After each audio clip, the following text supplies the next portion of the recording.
ಓಂ ನಮಃ ಶಿವಾಯ. ಸಮಸ್ತ ವೀಕ್ಷಕರಿಗೆ ಸಸ್ಯಾಮೃತ ಡಾಕ್ಟರ್ ರಮೇಶ್ ಅಣ್ಣ ನಮಸ್ಕಾರಗಳು ಸ್ನೇಹಿತರೆ. ಎಂದಿನಂತೆ ಇವತ್ತು ಕೂಡ ಒಂದು ವಿಶೇಷವಾದ ಗಿಡಮೂಲಿಕೆಯನ್ನು ನಾನು ನಿಮ್ಮ ಹತ್ರ ತೆಗೆದುಕೊಂಡು ಬಂದಿದ್ದೀನಿ ಸ್ನೇಹಿತರೆ.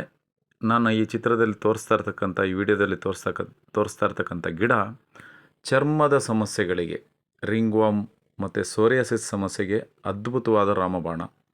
ಗಿಡ ನೋಡಲಿಕ್ಕೆ ಎಲೆಗಳಿಂದ ಕಾಂಡದವರೆಗೆ, ಬೇರಿನವರೆಗೆ ಮುಳ್ಳಿನಿಂದ ಕೂಡಿದೆ. ಕೈಗೇನಾದರೂ ಚುಚ್ಚಿದ್ರೆ ತುಂಬ ಭಯಂಕರವಾದ ನೋವಾಗುತ್ತೆ. ಇದರ ಹೂವು ಬಂದು ಹಳದಿ ಬಣ್ಣವನ್ನು ಹೋಲ್ತಕ್ಕಂಥ, ಹಳದಿ ಬಣ್ಣದಿಂದ ಕೂಡಿರತಕ್ಕಂಥ ಮತ್ತು ಬಿಳಿ ಬಣ್ಣದಿಂದ ಕೂಡಿರತಕ್ಕಂಥ ಹೂಗಳನ್ನು ಈ ಗಿಡದಲ್ಲಿ ನೋಡ್ಬೋದು ನಾವು.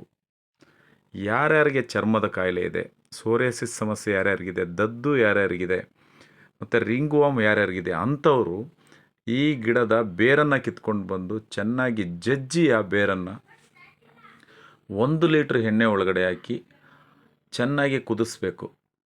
ಲೋ ಫ್ಲೇಮ್ನಲ್ಲಿ ಕುದಿಸ್ಬೇಕು. ಅದು ಅರ್ಧ ಲೀಟ್ರಿಗೆ ಬರಬೇಕು. ಇದನ್ನು ಶೋಧಿಸ್ಕೊಂಡು ಇಟ್ಕೊಂಡು ಯಾರ್ಯಾರಿಗೆ ಸೋರಿಯಾಸಿಸ್ಸು, ರಿಂಗ್ವಾಮ್ ಇದೆ ಅಂಥವರು ಪ್ರತಿನಿತ್ಯ ಹಚ್ಚಿದ ಬಂದರೆ ಸಂಪೂರ್ಣವಾಗಿ ಆ ಒಂದು ಸಮಸ್ಯೆಯಿಂದ ಹೊರಗಡೆ ಬರ್ಬೋದು. ಇದಕ್ಕೆ 100% ಈ ಗಿಡ, ಈ ಒಂದು ಔಷಧಿ ಕೆಲಸ ಮಾಡುತ್ತೆ.